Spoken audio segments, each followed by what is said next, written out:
Hey folks, this is Kalani. A lot has happened this week. The Mage Tower opened, and I guess it's a bit too hard because the dev team are nerfing quite a few of the challenges already. We have some large blue posts talking about class changes and tier sets for patch 9.2, and it seems like Blizzard might actually be listening for a change, in a variety of ways too. There's also some new catch-up mechanics coming to the live game, so let's jump right in and break it all down. The big buzz this week is the return of the Mage Tower and Legion time walking, but a lot of players have found the tower's challenges to be, well, a bit too challenging. In some cases, it could be a learn to play issue. The Mage Tower is supposed to be difficult after all, but for some classes or specs, the fights seem tuned a bit too tightly, and the dev team seems to agree. So we have our first round of nerfs for the Mage Tower. For the healer challenge, the Risen Mages have been nerfed quite a bit. They now wait 1 to 2 seconds before they start casting Arcane Blitz. The damage bonus for Arcane Blitz is now 40% per stack, down from 50% per stack. Arcane Blitz's cast time was increased by 0.5 seconds, and increases for 0.5 seconds per stack they have, but the duration of the buff was also extended by 1 second, and the spell has a new visual effect to make it more obvious. For Holy Priests specifically, the Risen Mage's health had been reduced by 10%, and the Risen Soldier's knife dance damage was reduced by 10%. For Resto Shaman, Risen Soldier damage has been reduced by 10%, Risen Soldier's knife dance damage was reduced by 10%, and Risen Mage's damage was reduced by 10% as well. For the Xylem encounter, Comet Storm now waits 3 seconds before damaging players, up from 2 seconds, so you have more time to get out of the way. For Havoc Demon Hunter specifically, Arcane Barrage and Frostbolt damage was reduced by 5%, and Comet Storm damage was reduced by 14%. For Frost Death Knights, Xylem's Corrupting Shadows health was reduced by 3%, and Razor Ice health was reduced by 10%. And then a lot of tanks will see their challenge nerfed too. For Blood Death Knights, Cruel's health was reduced by 10%. For Protection Paladins, Cruel's health was reduced by 10%, Tormenting Eye health was reduced by 10%, and Smouldering Infernals now cast Smash every 6 seconds, up from every 5 seconds. And then Guardian Druids, Cruel's health was reduced by 10%, Nether Horror health was reduced by 10%, and Nether Horror's Nether Storm now has movement and melee combat interrupts.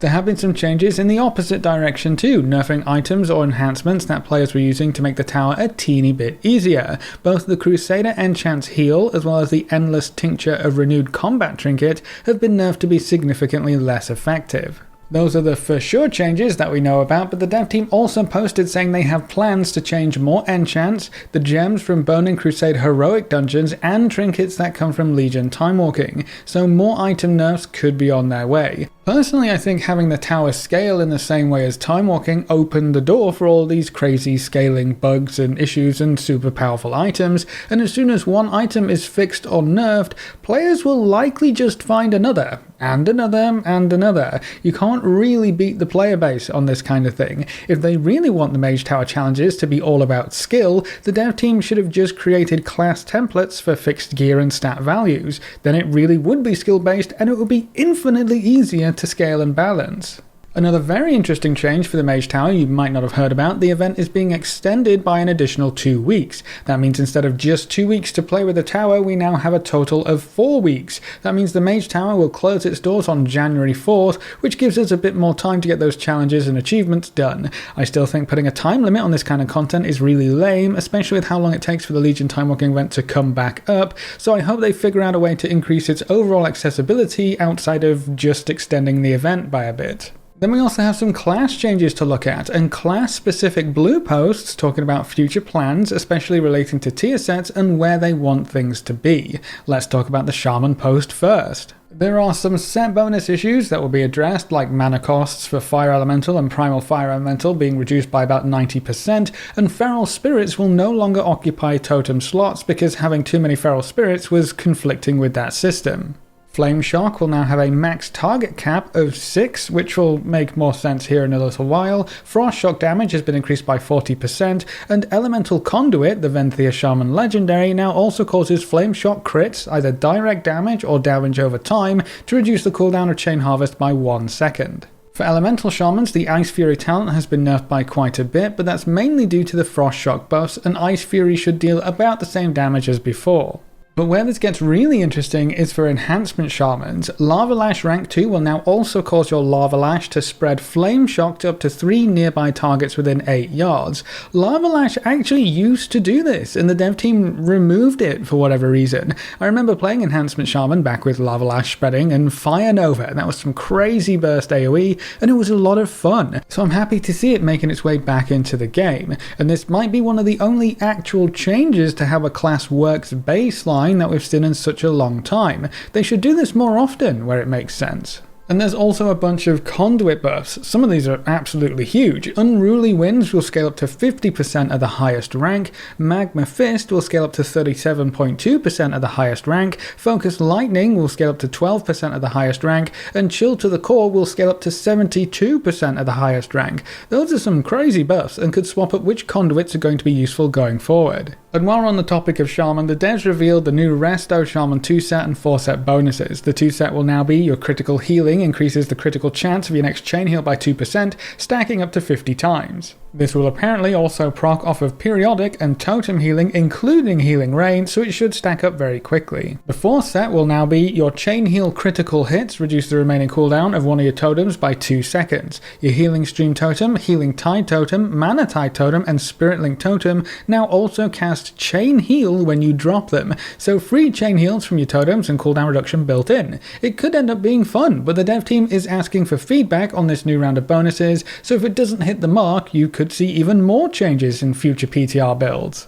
Shamans aren't the only class with a big post talking about all sorts of changes. Rogues are also getting some love. The Rogue post talks about current bugs with Assassination, including various abilities not being affected by the current tier set bonuses on the PTR, as well as talking about feedback on the current interaction between damage over time effects and Vendetta, and whether or not the effect should persist after Vendetta expires. That's a common theme here, by the way. Feedback definitely seems to be driving these class posts, so the more feedback you can give on your class, the higher chances of you seeing a post just like this one. There's also some information about planned buffs to the 2 set bonus, increasing the crit chance for bleeds up to 100% and changing the Shiv target requirement to be all targets instead, and then asking again for further feedback when these changes make it onto the PTR. They also talk about the state of Outlaw, including some bugs that they're looking into and what their concerns are about the Outlaw set bonuses, specifically regarding the 4 set bonus, and it looks like they will in fact try and rework that specific bonus going forward while trying to keep the same feel and flavour. And then there's a long section talking about sub-rogues, and apparently there are a lot of bugs with sub-rogues right now, especially related to the set bonuses and their interactions with different other abilities. I guess the 4-piece Shadow Strike is just super bugged right now, but it's important that the dev team is both admitting to and pointing out these bugs, and then talking about their plans to address those bugs and the results they expect.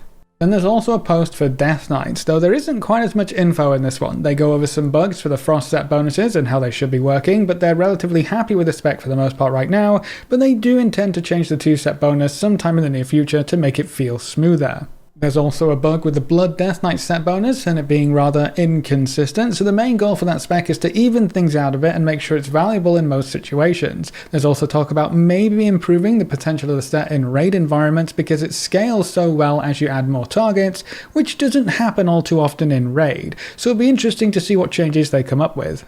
And then for Unholy Decay, there's a lot of bugs to address which are keeping them from shining properly with their set bonus. They might change a few things about how it works and what kind of ghouls are spawned, so keep an eye on the PTR for tier changes and provide feedback if you do decide to do some testing. For the classes that have these big posts, I highly recommend you give them a full read through. It feels like it's been so long since we had targeted feedback posts regarding not only individual classes, but individual specs and how they play, what changes could be coming in the future, and why those changes are being made. I really hope this continues going forward and every class gets the same treatment. If the dev team keeps this up, not only could the various tier set bonuses in patch 9.2 be absolutely amazing and fun and unique, but we could see some fantastic class changes as we head into the next expansion as well. There were some balanced tuning changes made to tier set bonuses this week as well. For Marksmanship Hunters, their set bonus was changed to spending 40 focus grants 1 charge of trick shots, which could change up how you play around those free stacks. For Mages, Arcane had a set bonus changed entirely. Instead of being related to clear casting, the set bonus will now just cause Touch of the Magi to have a longer duration and give some extra mana regen. For Frost Mages, the Icy Veins component of their set bonus was removed, so your spells now just have a chance to drop Comet Storms on your enemies, and the internal cooldown was reduced to 20 seconds from 30 seconds, so it should happen more often. Mistweaver Monks have an extra 5% healing effectiveness added onto their Essence Font set bonus effect.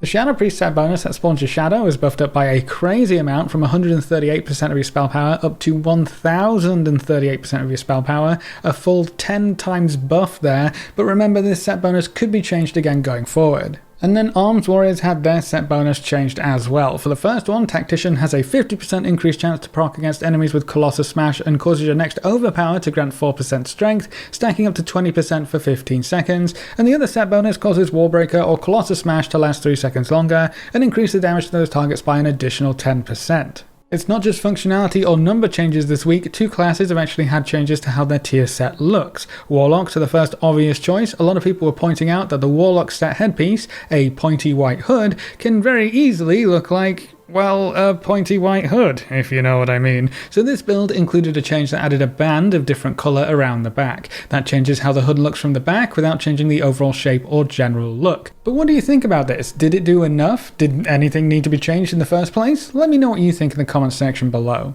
Another class that saw a small change to their tier sets are the Warriors. Their headpiece will now block out the in-between space and give you shiny white eyes. So instead of just having a slit open for a sliver of your face to show, the head now looks much more otherworldly, and I think it's a great change. I actually remember this specific change was immediately suggested on various forums as soon as the Warrior set was revealed, so this could be another change fueled by community feedback. Remember, we are expecting many more changes to tier set bonuses specifically going forward, so keep an eye out for the new PTR builds coming this week.